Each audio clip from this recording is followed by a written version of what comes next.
Welcome to Paklaunch. It's a Sunday, and we've got an interesting subject actually today, which is a broad overview of what you call emerging markets investing. And we're delighted to have two great guests from different areas of that geographic landscape. I guess the first thing to say is it always tends to slightly cause a little bit of I would say, puzzlement, because these markets are still called emerging markets. I saw a table yesterday of GDP growth, and whoever classified it had a number of Western markets, including Japan, and then even had markets like China under emerging markets. So I get a bit bemused as to how China can be an emerging market, never mind Turkey and many others that we interact with. But anyway, definitions aside, the subject matter is the geographies that we inhabit, which I guess let's conveniently classify as Latin America, Sub-Saharan Africa, MENA, Middle East, North Africa, including, let's just say, Turkey, Pakistan, and then India, Southeast Asia. Those kind of generally cover what you might call the traditional EM footprint. And what we're going to do is give everybody a bit of a picture at high level on dynamics in those regions. And then what we'll do is contrast with the markets we know and love, being MENA and Pakistan. And, the point, I guess, to establish is that, the cyclical pattern in those geographies tends to be generally quite similar, a lot of differing nuances. And the nuances in Pakistan, I think, are quite different to the dynamics in MENA, and we'll talk about that as well. And the other market I've left out, which I've got a huge affection for and has been a quite stellar performer for many of us in recent years, has been Bangladesh. So let's not forget that within the Southeast Asia footprint also. So I'll basically hand over. We'll do some quick intros. Obviously, my name is Misbah Naqvi. I'm a partner at Rise Capital, which is an emerging markets venture capital investor.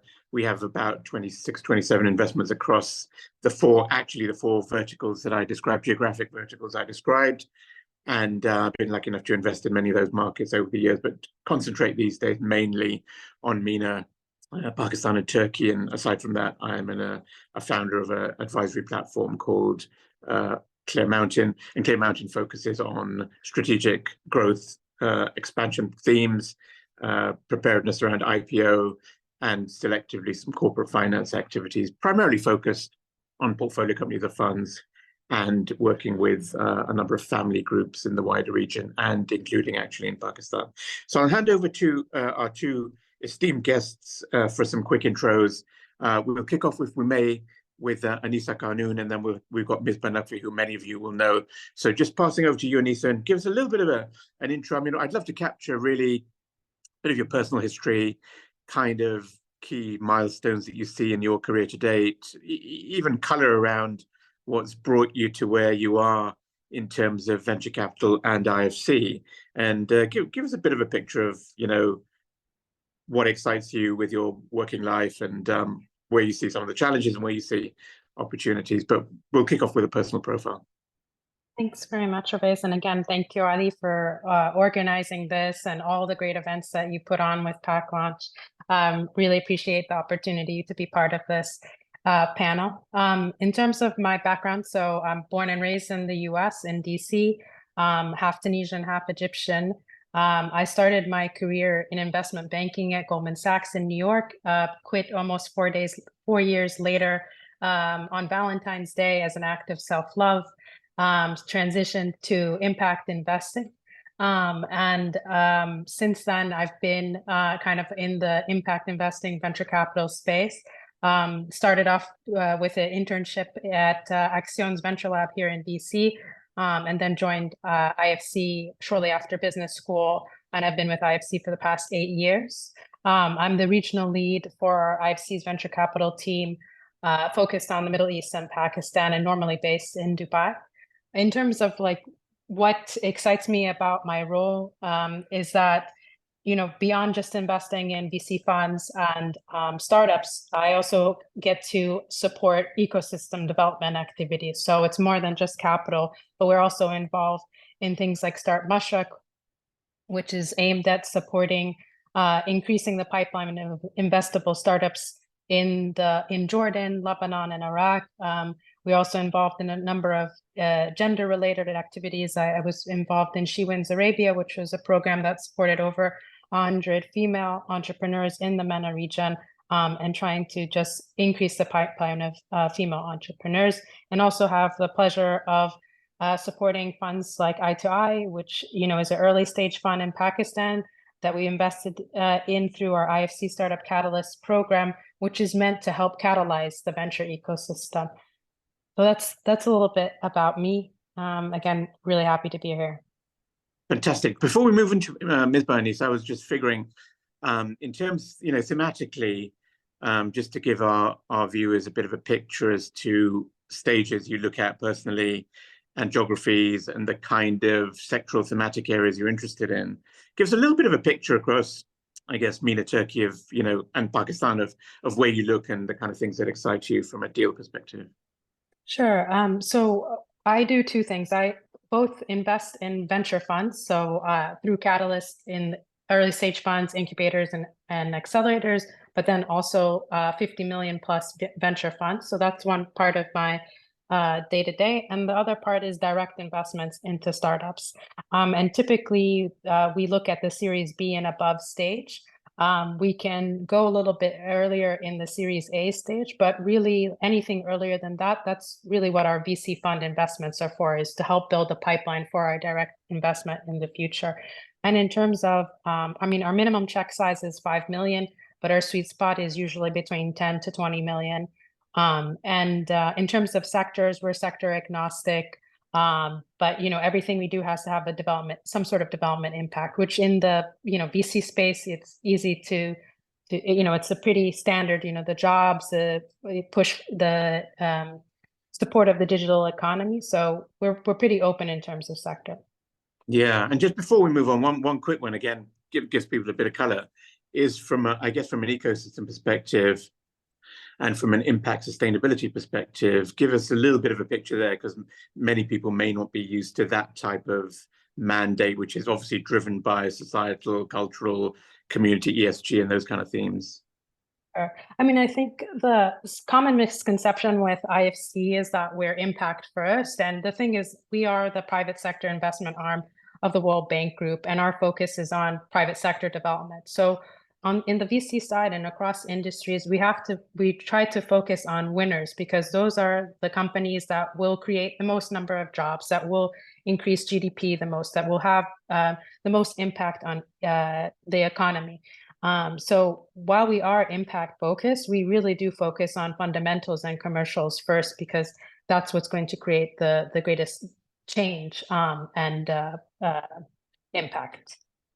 Fantastic. Great. Thanks for that picture. So we'll move on. Misbah, delighted to have you on and give us a little bit of background, and perhaps it makes sense, given many people know you, to maybe even cover your relationship with IFC and some of the anticipated kind of objectives you see from that LP relationship. Sure. Thanks for having me, Owais, and Ali. Thanks for arranging this opportunity to speak about what we do. And Owais, kind of you to say that most people may know me, but I think it's also because we are truly in the emerging space within the emerging market of Pakistan, and there's those of us that are lucky enough to be fund managers at this point, tend to be online a lot or speaking a lot about our work, and so I think I'm happy to be here and sort of extend that as well. So I am one of the co-founders and general partners at Eye2Eye Ventures. We are an early stage venture fund. We invest primarily in Pakistan and are looking to invest in founders that have big visions, the ability to execute, and are curious about building for markets like Pakistan. We have so far in the last few years made 14 investments. We come in super early, so we come in at the pre-seed and seed stage of a startup's journey. We invest in tech and tech-enabled business solutions. So not always pure tech, but definitely early stage. We are sector agnostic. We invest across different sectors, but so far, if you look at our portfolio, we do have a concentration in fintech because it's a pretty broad vertical, pretty broad sort of space with many verticals and a lot of opportunity in an emerging market like Pakistan. We have also invested in e-commerce and logistics and a few other spaces. So with my partner's background, Kulsoom Lakhani's background, and setting up Invest to Innovate over a decade ago in Pakistan as a startup ecosystem builder, we had a chance to see firsthand what startups were going through, and often found that the opportunity, there was a missed opportunity to fund early stage companies. So that kind of led into our investment thesis, but it really is the ethos of I2I Ventures is to work with early stage founders, support them in the early parts of their journey, not just through funding, but also through hands-on support and a lot of the portfolio platform kind of approach that larger funds are able to take, and we're trying to sort of do being a small fund. In terms of geography, our focus is on Pakistan. Over the last few years, some of our founders have expanded outside Pakistan into other markets. We've also invested in a few entrepreneurs that are based in Pakistan, have operations in Pakistan, but their market may be outside. So that's something that we're open to as well. As far as our journey is concerned, IFC has been a champion of ours for some time now. And Anissa's really, I'm really proud to say that, she's really advocated for Pakistan, first of all, and then for the space, and then for us. We're not the first fund that IFC supported in Pakistan, so it's definitely not an anomaly, and I hope we won't be the last. But we're really happy to have the support from IFC, because as Anissa mentioned, at such an early stage in a market's development, you need people that have the risk appetite for funds just as much as funders do for startups.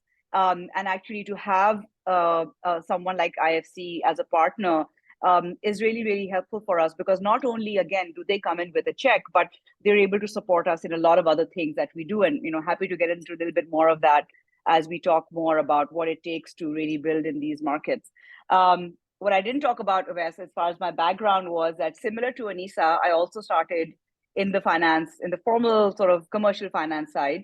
I started with Citigroup in Pakistan, was with them for a few years and realized I didn't want to be a banker when I grew up, and moved into impact investing myself and worked with Acumen for a few years and got a chance to really understand the opportunity in the mass market in Pakistan as well.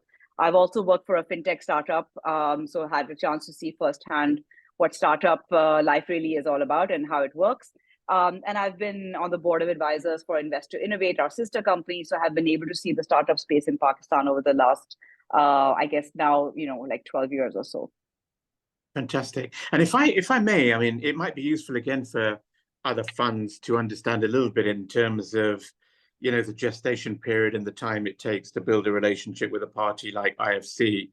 These things from experience, they don't happen in a year or two. You've got to really invest and build a relationship and build the credibility and the track record, and the consistency has to be an intrinsic part of their due diligence process, that you're doing what you said you'd do 3 years ago and you're continuing to build on it. Mm-hmm. So take us a little bit around, I think what's interesting for people generally would be, building LP relationships. But in this particular case, if you could give us a picture around the nuances of building a relationship with a party like IFC, what does it take, do you think?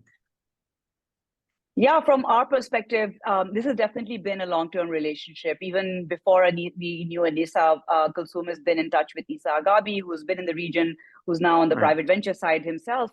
And really, having those conversations about what is our investment thesis. And to be really honest, even we're figuring it out. We were figuring it out a lot more in the early days, and our thesis has evolved and the space has evolved. And I'm sure, Anissa can speak to this more, but I'm sure IFC's own perspectives have evolved over the last few years. So the relationship goes back to, almost 5 years, to be honest, where we kind of knew each other. We talked about things. I think, again, there are with a large organization like IFC, we found that being a micro fund or, even a nano fund can sometimes be challenging, because we have to make sure that we are looking at the right pocket of funds. So it's not that IFC already has a mandate for Pakistan, which they absolutely do. And we're, they're counter-cyclical investors, which really helps for a market like Pakistan, because if you're aware of the economic ups and downs that have happened globally, Pakistan's had it even worse. And we've had political instability over the last year and a half, 2 years. So through it all, it really helps. Starting point being that someone like IFC is already sold on the market opportunity, and they understand, to what Anissa was saying, that impact can come in many different ways. And in markets like ours, it doesn't have to be like a social good or a nonprofit that is being supported. You can actually have impact through strong commercial ventures in the market.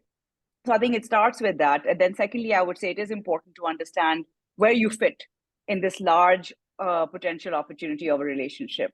Is there a pocket of funds that is suitable for you? Is there a champion within the organization? And I really will say, for people, not just IFC, but if there are fund managers that are looking to build relationships with DFIs, it really helps if you have someone that really believes in you, that you can actually build that rapport with, and you can share your story with, because they become an advocate for you within the organization, because they get it. And that one-on-one relationship, or even like, there are people on Anissa's team, Alicia has been great, who've really taken the time to understand us. And so they can tell our story within the organization much better than someone that would probably just have like one meeting or a couple of meetings with us. So I think the other thing I would say is important to have those champions within the organizations, and then have patience, because there's a lot that needs to be done in terms of risk management, just as we do. Obviously, we're also early stage investors, so we understand it, we get it. There's a due diligence process that you have to go through.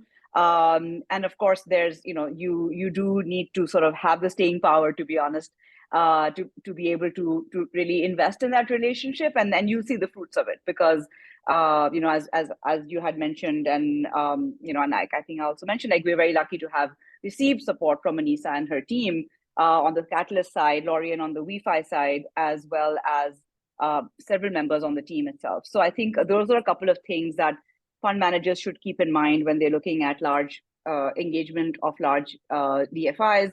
Some of those also apply to large institutions. Start with the mandate. Is the mandate there? Then what is the pocket of funds that you might be tapping into? And then are you building the relationships? And you need to be able to answer the questions around diligence. If there's no two ways about it. Just like as an investor, I would want to really understand what company I'm investing in. A fund of funds will want to understand what the fund thesis is. How are we approaching the market? How are we doing our diligence? So you've got to have the patience and just be open about how you are approaching the market yourself. Great, thank you very much. So I'll take a couple of questions actually that have just come in on the chat. One of which is really centered around global macro. So if I would just slightly reframe that question, obviously we had a low interest rate environment, enormous flows of money into venture post-COVID and during, and e-commerce particularly became explosively in growth mode in terms of the penetration of e-commerce globally in the US and in emerging markets. You saw numbers double really of e-commerce penetration even in the US, from I guess 15-16% up to 28-29% during the peak of COVID. And then subsequent to that, it's been more challenging in the venture capital space in terms of valuation correction, in terms of a lot of companies maybe not having an aggressive profitability path and finding it challenging to raise money. And then in addition to that, a lot of M&A activities starting to happen around companies realizing they may not be able to go it alone, and they may have to look at investors, especially also looking at exit solutions for some of those companies. Now, I'm not going to go into the data on that because Peter Walker does an amazing job of that on Carter. If you go on LinkedIn, he's written the textbook on how to reframe data within venture capital. But, I guess the question is, where do you see the outlook? And feel free, both of you, to jump in separately. Where do you see the outlook? We know what 23 and 24 has looked like. It's been pretty tough. If you look at the allocation of venture into MENA and certainly into Pakistan, pretty tough. Anissa and I were talking a little bit earlier around Turkey, Turkish lira, devaluation, an amazingly attractive market, Turkey, but one which has generally struggled, in my opinion, to raise private venture capital money, other than in certain sectors like gaming, where there's been a lot of success around Exit, Peak Games, and some of the really big players in Turkey. So the question is, how do you see 24 and 25 in the rest of 24 in terms of global macro and the global macro impact on Pakistan now and in the next 12 months? Maybe we'll start with you, Misbah, and then move on to Anissa. Sure. I mean, that's obviously very close to home, right? For us, as being based, I'm based in Karachi, and I see it on a personal level first and foremost. I see the tax crunch, I see inflationary impact, and of course interest rates being, really in the double digits and in the early 20s. So, just as an individual, I'm seeing that companies are seeing a similar situation. So definitely tough microeconomic situation, as you said, through 23 and 24. I think people are expecting that to continue a little bit further into the next 6 months or so, probably next 6 to 12 months for recovery to start coming in. We are advising our portfolio companies to save cash, to really make sure that they have good runway. Those that have the opportunity to raise a bridge round or a certain amount of funding should do that. And really keep an eye, because this is not the time to say, oh, this is great, we've bottomed out, and start building aggressively. So I think you need to keep an eye on growth, but you also need to keep an eye on what's happening in the macro situation. I think it'll start, my hope is, and my expectation is that probably in another 12 months or so, we would have seen that uptake starting to happen. I think there is going to be an impact of global interest rates, US interest rates, and global macro into Pakistan as well. Obviously, when we saw that when the economic situation became tighter globally, Pakistan's own macros suffered, because obviously for our own reasons, but it was also an impact of money kind of shying away from riskier markets like ours, and staying more in more comfortable sort of markets. So I think from the access to funding and the macro perspective, I do think that we'll see a tighter situation for another 6 to 12 months or so. And I think in terms of beyond that, as we potentially see an impact of the Fed's decisions in the US to lower interest rates, then we might actually see a little bit more capital coming back towards markets like ours. And at least I can say for the startup space, that's a good sign, because there will be more funding opportunities. I think in Pakistan's case, very specifically, the government has been taking some measures, but I don't think they're enough in terms of really getting us back on track.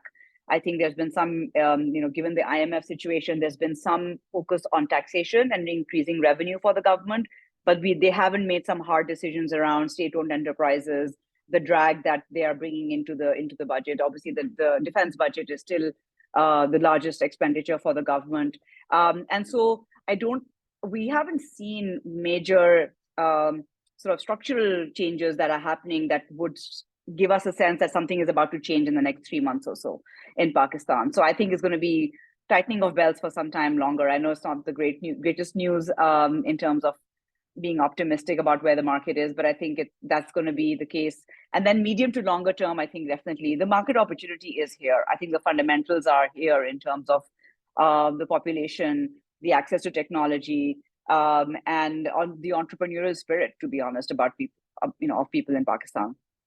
Great, thank you. And Anissa, just we might as well, given that you're in Washington, zoom out slightly and go a bit more macro around global macro and the impact, I guess, US economic policy, interest rates, and how that features, I guess, from the perspective of private equity, venture capital flows, and where you see a macro picture in the next 12 months.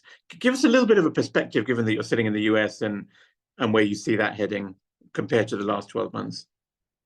No, I mean, I think definitely interest rate Fed cuts, the anticipated Fed cuts will have, as Misbah was saying, will have a positive effect in terms of global liquidity. But I think that transition into venture capital and an increase in VC funding will take time. I think we're still figuring out what the new normal is, and I don't think it'll be understood in 24 or 25. I think it'll still take a lot of time. But I think that being said, what lessons learned from 2021, especially in our markets, is growth at all costs doesn't work. We have much shallower liquidity pools. So when companies fail, there aren't that many other investors that can come and backstop and support in our market. So, this that type of mentality just, won't work. And so the focus on fundamentals will need to continue to support success going forward. I also think that given the macros in our market, so Egypt has had significant currency depreciation. Pakistan also facing inflation, political instability. All of these factors impacting venture funding into these markets has led to many startups to look to the GCC, to more stable markets. But that strategy doesn't work for everyone, and it's costly. And in an environment where there is limited funding, that type of growth needs to really make sense. You have to do your research. You have to have the right partners on the ground, and it can't just be, okay, well, I'm expanding to the GCC, that'll get me funding. It really needs to make sense with your general business model, or it's also not going to be successful. So I think this kind of macro cherry picking that we're seeing of like, okay, my market has difficulty, I'm going to pick more stable markets, really needs to be well thought out in order to be successful. Yeah. And where do you see the outlook in terms of the next, 3 to 6 months from the perspective of increased activity, specific focus maybe in MENA and wider into Pakistan? Well, I think, I'm optimistic, and I hope there would be increased activity, but I would more realistic view is with like US interest rate movements. More likely Latin America will be looked at more by the US investors. There'll start to be an openness in general emerging markets, but I think the money will still flow to more established markets first, like Southeast Asia, India, and Latin America. And then there will be funding that hopefully goes into the Middle East and Pakistan as well as a result. But I think that speaks to the importance of creating category winners that are that have strong fundamentals and strong unit economics and a clear path to profitability. I also think, for Pakistan in particular has been hit very hard by this macro overhang. And I think more needs to be done in terms of telling the success stories within Pakistan to more emerging market investors. And I think Paklaunch, is a big part of that effort. But I mean, there are still acquisitions happening. There are still deals happening. There are companies that are profitable, that are not raising funding, that have been profitable for a while. And, more of those stories need to come out to build the business case for Pakistan in particular. Yeah. Tell us a little bit. Yeah, sorry to interrupt. Tell us a little bit around that, because there are a couple of things you mentioned which are interesting, which is, the natural gravitation, for example, of North American investors to Latin America, as an adjacent geography. So if you look at the pattern of, EM investing in the last 20 years, for example, you've tended to see the emergence of, or the addition of new regions into the EM footprint, starting with LATAM, where the pedigree of investors into Mercado Libre and some of the big success stories is something going back 10, 12, 14 years, probably. From one's perspective, LATAM was always there. Turkey's been in and out of favor. Southeast Asia, India, obviously, you can't even call it an emerging markets. I mean, the description I gave just now of the table I saw yesterday had not just China, but India as an emerging market. And India, I'm sorry to say, is not an emerging market. It's an emerged, mature market that's part of the global architecture, really, of relatively mature markets. So if you took, what's happened in Southeast Asia, which again, Indonesia probably is a hallmark, landmark kind of market of Southeast Asian consumer expansion, enablement, etc.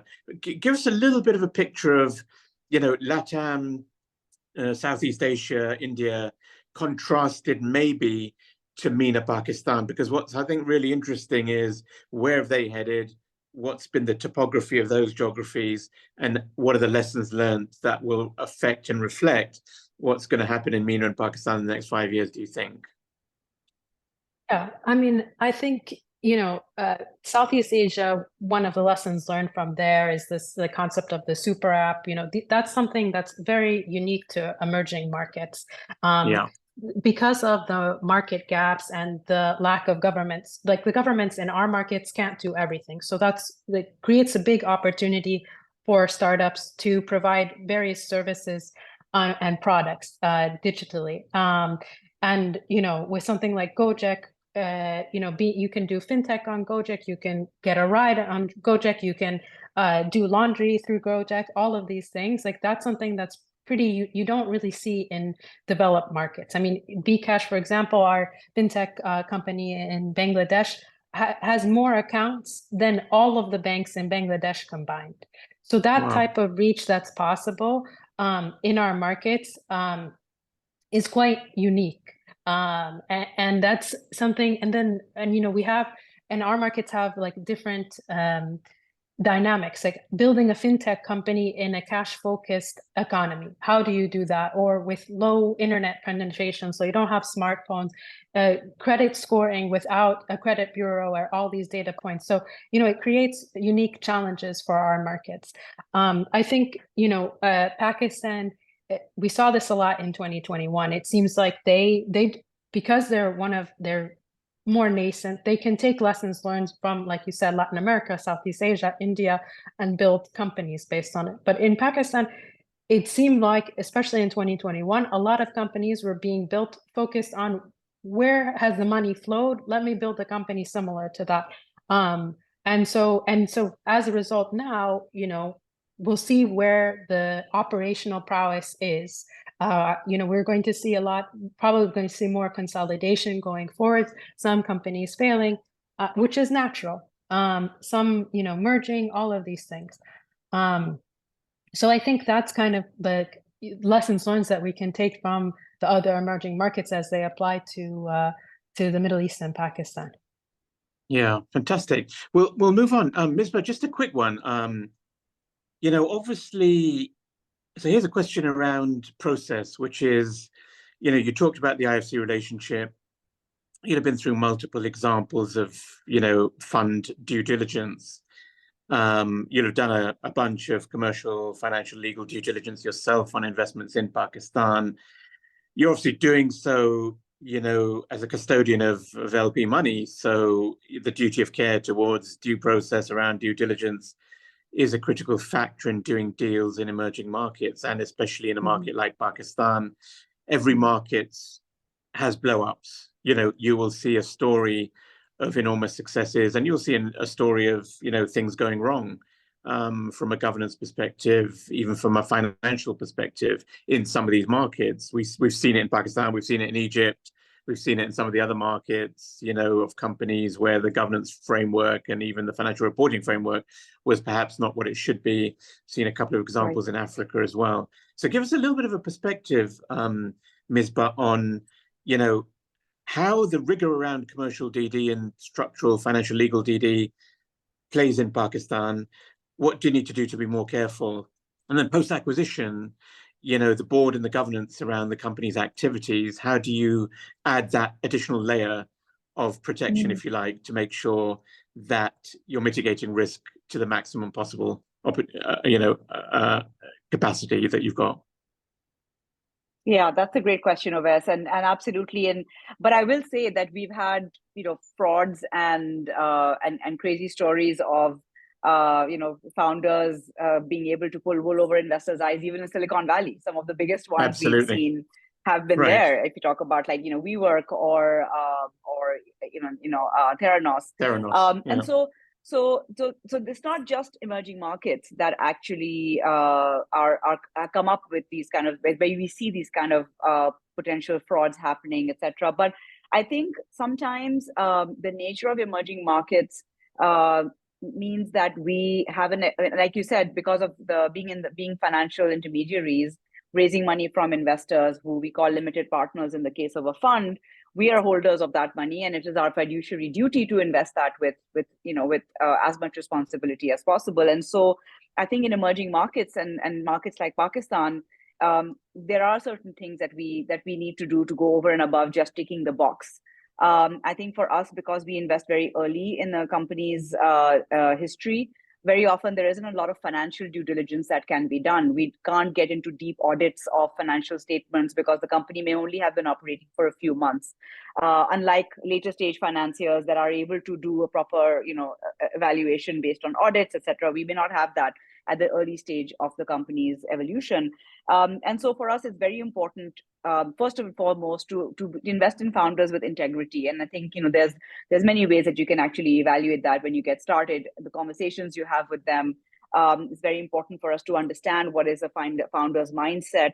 And I think, to be honest, equally, not just Pakistan, but MENA as well, we're very relational markets. So that goes both ways. It means there's a lot of noise around somebody, but there's also an opportunity to do diligence informally. We have a very cordial relationship with our friends in the venture space in Pakistan. We talk about founders and deals all the time. If founders, founders should know that actually, that there have been times when we've been pitched something and said, oh, so and so is in, and we've spoken to them directly, and they're like, we haven't committed something there. So I think it is also an opportunity for us to talk to each other within this space. We also have a lot of regional investors asking us, as I'm sure my colleagues in other funds do as well, about founders that are starting to raise, etc. So, sometimes reputation does catch up with you. So we do go the extra mile in terms of doing some market diligence around founders and early stage teams. I think in terms of market diligence, again, on the ground visits where you have a physical product or you have a location, etc., is very important. I think once you've made that investment, it is obviously important to have documentation which is gold standard in terms of covering not only risk management but also certain corporate governance opportunities that early stage companies don't often think about. We do encourage founders to start thinking about a board early on. Very early stage companies don't often have a board, or they'll have a board that's just in a founder, maybe the two founders, etc. Just from a regulatory perspective, we do encourage them to start thinking about a board early on, earlier than they actually have to set it up, because it allows them to build that rigor. I think in terms of working closely with them, we usually do bi-weekly check-ins with all of our portfolio companies. In the case of companies that we've known for a long time, it's a monthly check-in. They're in at least once a quarter in-person conversations. So we make sure that we're staying close once we've made the investment, to understand the journey of the company, and really encourage transparency. And of course, it would be foolish of me to expect that a founder will tell me everything. But if you're one of the calls that the founder's making at 11 p.m. wanting to talk to you about something positive or something negative, then you're doing something right. Because then you've built that kind of relationship where you have mutual trust, and that hopefully things are not going the way the founder is expecting to, they can pick up the phone and talk to you. So that's something that we invest in from a relationship perspective as well. I think the one thing I will say is that while we do have an image problem, to be honest, in Pakistan, and perhaps to some extent emerging markets more broadly as well, because like we were saying earlier, there are issues with companies in Silicon Valley as well, and that's the most mature venture space. So the challenge is when something happens in Pakistan or another emerging market, everyone's like, aha, see, this is very high risk. Except if you think about other markets as well, these things happen there as well. So there's a bit of perception management that needs to be sort of undertaken. And I will say it's also up to us and other players within the market to educate people around how venture works, because a lot of times people don't understand how venture capital investments are made, both from a broader market perspective, but also founders' perspective. So the more we're able to share in terms of the process, the expectation, and align our goals, I think the more successful we will be in really, getting into and doing really good diligence.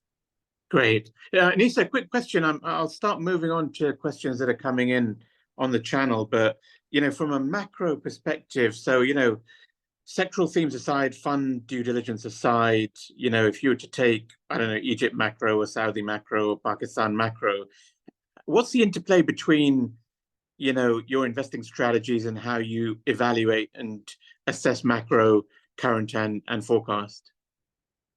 I think that's a good question. I mean, as IFC, as Misbah was saying, we're counter-cyclical, so we're not afraid of macro. That doesn't mean that we just invest and pray for the best.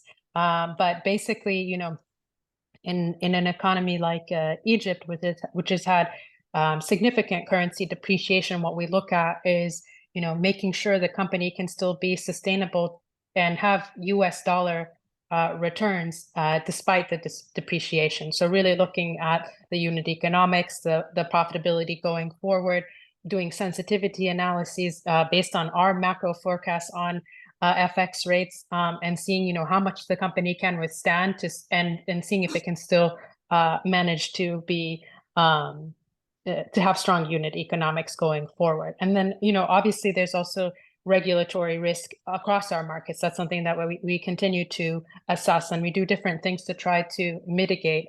And for instance, we invested in a company in Lebanon and Iraq that was headquartered in Lebanon. As part of our investment, we moved the jurisdiction to the UAE because it has, it's a more known jurisdiction, so it could open the door to more international investors. And it's something that, a lot of it is based on English law. That's something that a lot of investors understand. So these are the types of things that we consider when we do our investments.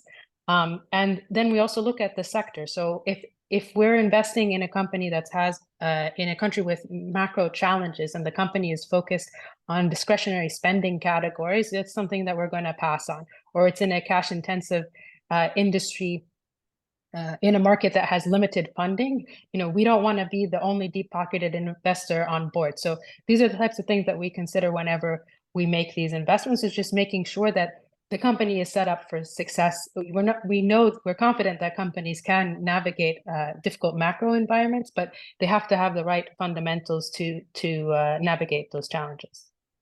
Great. I'll ask a question actually, which again has just come in, which both of you can definitely answer in, I'm sure, different ways, which is, I'll add another dimension to the question, which is, first it's cross-border, which is how do both of you see opportunities for companies you invest in across geographic expansion themes?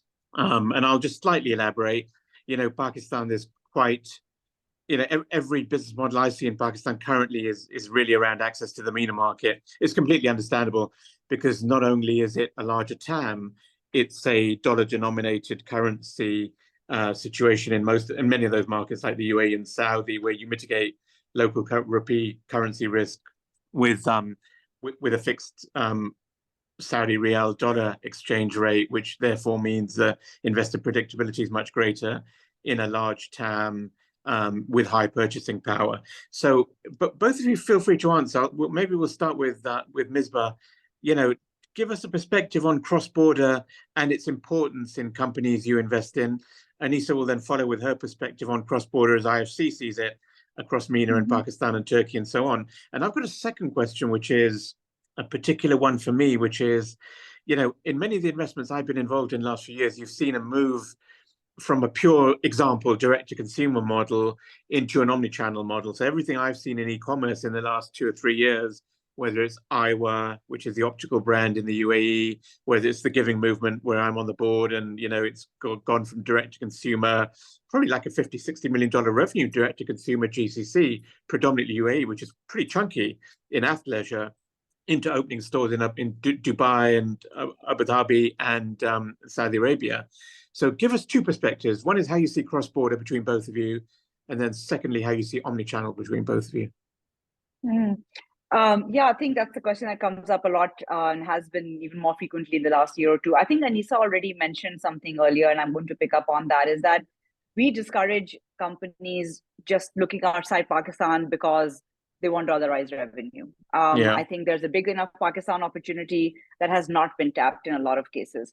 But we also see the opportunity for companies where the business model is appropriate from an expansion perspective into other markets. Perhaps it's not so logistics focused. Perhaps there's not a lot of operational intensity on ground.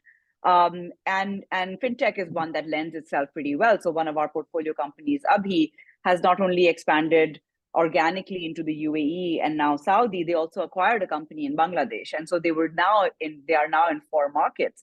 But they are a fintech where not only do they do earned wage access, but they also do SME lending. And that's, again, a model that can be replicated in other markets. There are other examples of companies within Pakistan that have expanded as well. Metric is another example from our portfolio, which is a business analytics company that works with very early stage companies. And they actually had organic interest from their customers from not just the region, but globally, which is what led them to try and explore and see maybe it makes sense for them to become a MENA company and base themselves in the UAE and really focus on that market, to your point, Ovais, because average ticket size and total addressable market may be higher. But if their business model was not suited to that kind of expansion, we would not have encouraged either of these companies to do so. In fact, we would have actively discouraged them. So I think for cross-border expansion, it is important for founders to think about the applicability of their model. The other thing that I will put as a caution is that we often feel that it's very easy to enter into new markets, and if you're not a local there, if you haven't worked there, you might be overestimating how underestimating how difficult it's going to be. And so I think it's important to, before you actually make that move in terms of strategy, really visit the country, be there, understand that you will have to hire people locally to be able to understand that customer base and whether your business model is even a potential success in another market. So I think it's important to do that kind of thing. From our perspective, we are open to it. We support our companies where the founders feel that there is a viable opportunity for them to do so. But I don't think it's across the board for us where we would indiscriminately just say, yes, go forth and expand outside Pakistan just because it's going to bring you dollar revenue. Yeah. I don't know, Anissa, if you want to add to that before we address the omni-channel part. Yeah. No, I 100% agree. Like, as part of our diligence, like, we always assess whether expansion into other markets makes sense, and we usually discourage it until they've cracked the code in their home market, and can use that playbook to expand. We often see, it's part of the story. A lot of the time, startups, when they're raising a new round, expansion to a new market is usually part of that story. And that's something that we always try to kind of test. Does it make sense? It's also a way for us to assess the founder. Are they open to other suggestions? Are they open to thinking things through, and that's also part of like what, like how we test our relationship with the founders. But yeah, I agree. It's something that has to be done. And, and when you do expand, it needs to be a market that makes sense, that has similar dynamics. And like you said, that you have partners on the ground, something like Saudi, for example, is while very attractive, it's not easy to expand to. You really do need local partners. You need to understand the regulatory and environment. While a lot is being done to make setting up shop in Saudi easier, it's still not, it still takes time, and it really requires a lot of thought beforehand. Yeah, I absolutely, I won't labor it, but I'd mirror that on Saudi. It just seems like a textbook TAM from a purchasing power perspective, but that whole thing of going direct in Saudi is pretty challenging. Finding partners is challenging. You've got to be able to manage the interplay and work out, sometimes finding a partner and even the trade-off of your equity position in the business to find a local partner who can solidify your expansion plan is more valuable than trying to go it alone. I mean, I've seen that in the retail space. All the traditional mall expansion in Saudi, if you don't have a local partner, it doesn't have to be the marquee names, but you've got to have boots on the ground in Saudi from a leadership. So I think two things: one is partner, and one is management team. Saudis are increasingly looking at Saudi management teams. Who's your GM, who's on the ground, even diversity. I see a lot of really talented young Saudis, female, male, in leadership positions in startups and in managerial positions in some of the partner companies who might be partners for some of these players that we're talking about. So that's a question. Just moving on to the omnichannel question. Do you want to pick that up, Misbah? Yeah, no, carry on. One additional thing about the geographic expansion. Also, I think in our markets in the Middle East and Pakistan, a lot of startups have this mentality of they have to build it themselves. Like, Souk, when it was established, they built their own payment infrastructure, their own logistics infrastructure, and that's kind of in the DNA of startups, of building things on their own. But when you think about expansion, to your point of basis, like, maybe it's acqui-hire, maybe it's acquisition, maybe, it's a merger, all of these things. So thinking about geographic expansion holistically versus just, I'm going to set up shop, I'm going to build the team, is really important as well. Yeah, and talk a little bit before we move on to omnichannel, and that was a bit of a digression on my part, but let's cover it. From a legal formation perspective, as you look at Pakistan, as you look at MENA, I mean, there's quite a lot of, there's an IPO liquidity opportunity in Saudi. You know, the Dawul and so forth are extremely active on encouraging Saudi companies to go public in Saudi. UAE ditto, Dubai Financial Markets, ADGM, etc.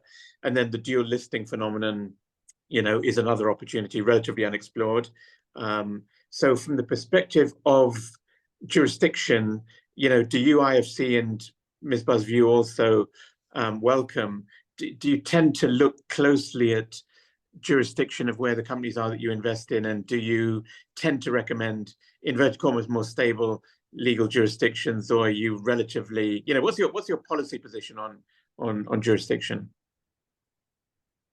Yeah, I mean, I think, you know, we can invest in any jurisdiction almost, but I think, you know, like as I mentioned with the company that we have in Lebanon and Iraq, getting it into a more established, creating a holding company in a more established jurisdiction was quite critical to our investment, given, you know, restrictions on capital and different things and considerations like that in those specific markets. So that is something that we look at, you know, it could, and we see a lot of startups in Pakistan that are domiciled in the Netherlands and the UAE. It's just a natural part of creating companies in these markets. You oftentimes you also have a jurisdiction or you domicile the company in domiciles that have more well understood regulations and investor protections in order to be able to attract more investors.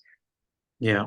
Great. So let's move on to that omnichannel question. I'll tell you what, let me just very slightly elaborate on it, which is, you know, we know that, you know, tech is emerging, certainly in Pakistan and in many geographies in the MENA region. If you look at penetration of traditional banking versus fintech, if you look at traditional retail versus e-commerce, you'll see kind of 90, 80, 70, 80, 85, 90% of the market remains generally traditional. So if you were to look at the interplay between traditional and digital, and you were to look at omnichannel, how does that feature across all industry sectors, from financial services to, example, consumer retail? Yeah, I can maybe share a little bit around that. I think so.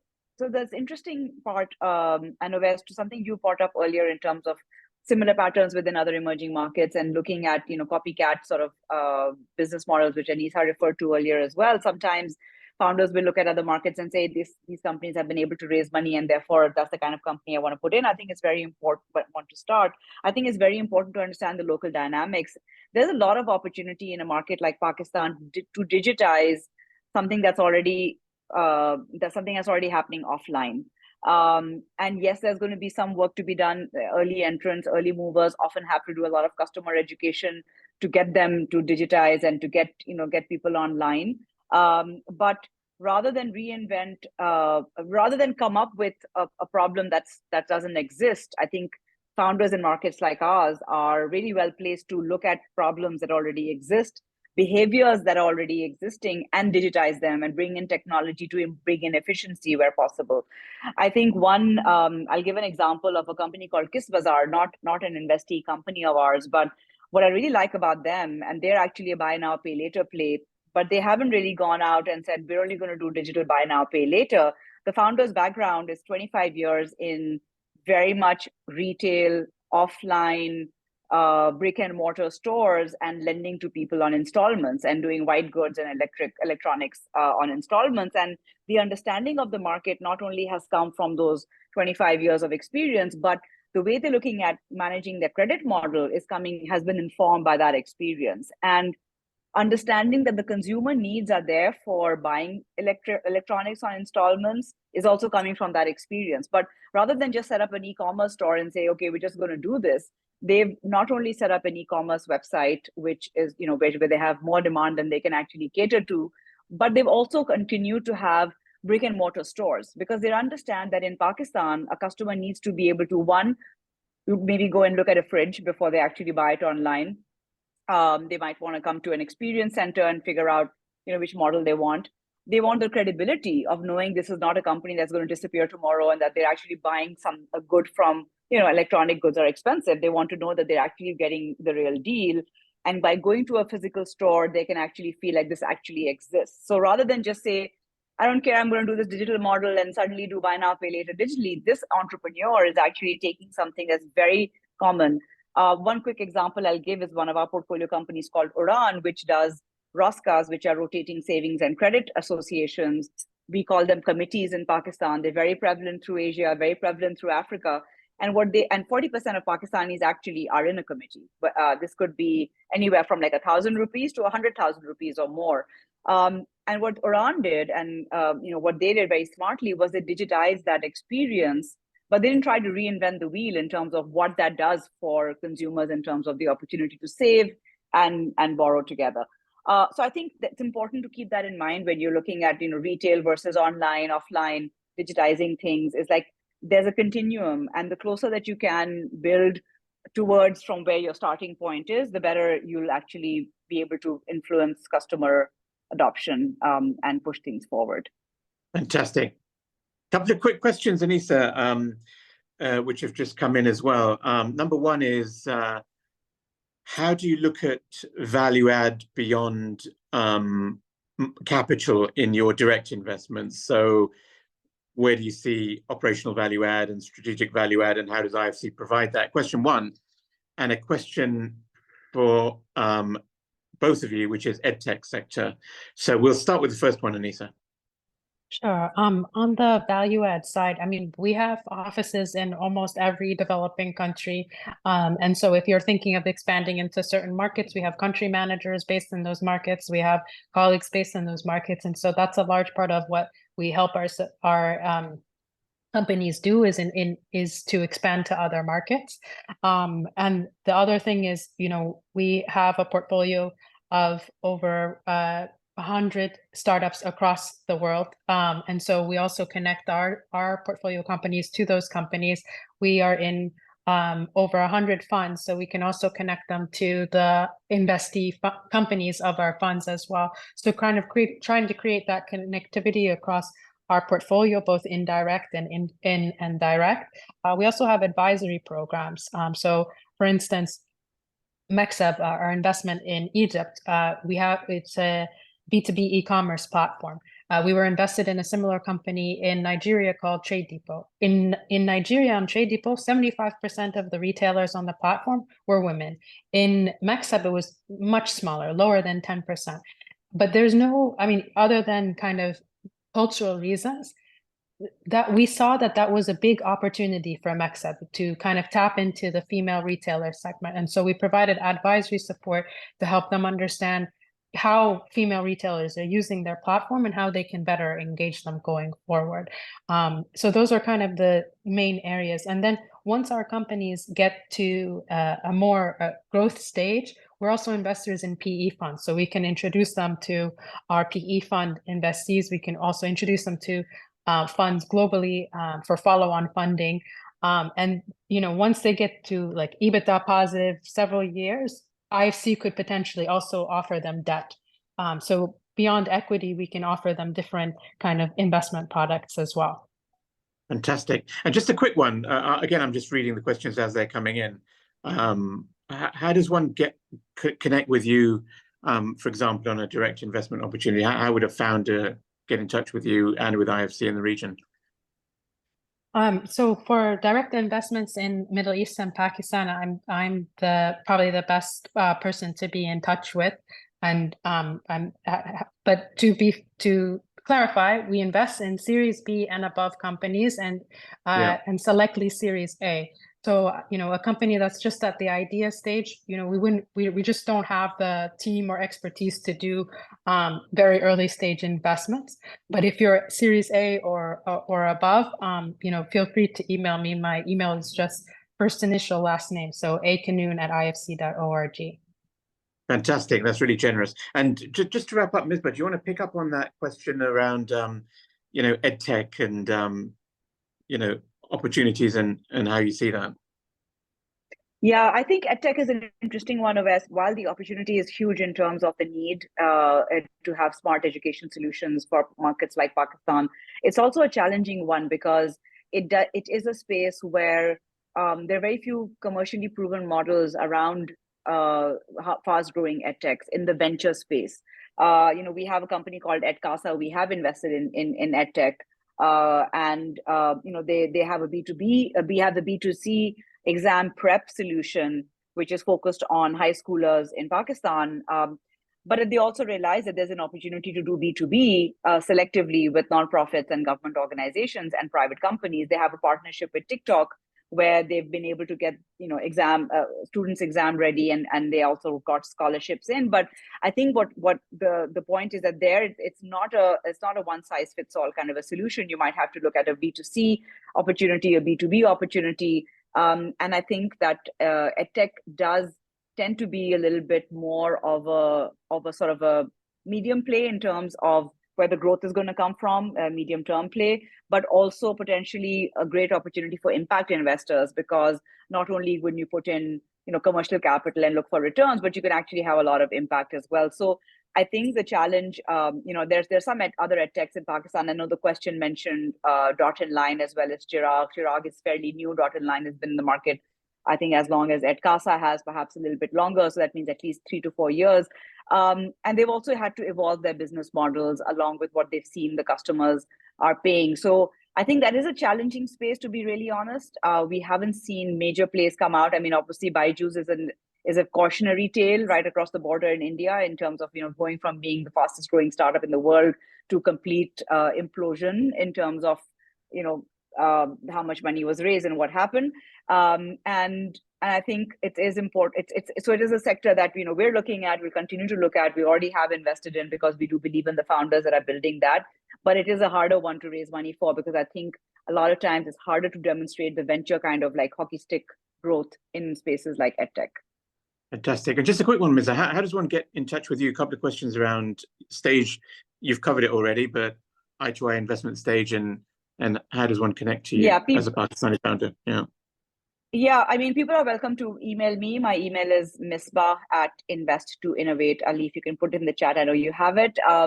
We also have a form on our website where anybody is able to write in with their deck. There's a questionnaire, an opportunity to send a deck across. I really do strongly encourage people to, again, we don't invest in idea stage, even though we do pre-seed. So if you have some traction, then do reach out. I also saw a question around dry powder. We are actively looking at investments at the moment, so happy to look at anything that comes in. And our ticket size is between 200,000 to 500,000 for the first check. That's dollars. So I think I saw a couple of those questions around there. So people can, welcome to write into our website, or through our website. Probably the easiest way to do it. Email becomes a little challenging for me sometimes. I get overwhelmed with it, but if I don't manage to look at it right away, I'll make sure that either me or one of my team members does take a look at it. Fantastic. There was a question on fintech and IFC, and obviously fintech is a investing vertical of IFC, and Anissa just clarified that there are in some cases, including fintech relevant colleagues who look after that particular domain. So we'll stop there, and I tell you why, because I think we're out of time. But it's been a great conversation. I'd love to continue it. I mean, maybe there's a part 2 of this conversation in a few months. There probably is, because it would be great to see how things have panned out between you in terms of investing in Pakistan and in terms of IFC across the region and more actively wider into markets like Turkey, etc. It really great to chat to both of you, and I hope it's been valuable to our viewers from the perspective of talking to 2 superb practitioners in the industry in the region, and the interplay between global investors and Pakistan and MENA, but especially Pakistan is obviously of great pride and great interest to us. So it's a great landmark actually in Pakistani investing that IFC is partnering with Invest2Innovate, and we'd love to pick that up in due course. Fantastic opportunity as ever, Ali. Thanks for having me, and thanks for having the guests, and look forward to continuing this conversation among many others in the next few years and few months. Thank you very much. Thank you. Thanks so much. Thank you. Pleasure. Thank you, Ali. Great. Ali. Thank you very much. Thank you. Bye. Take care.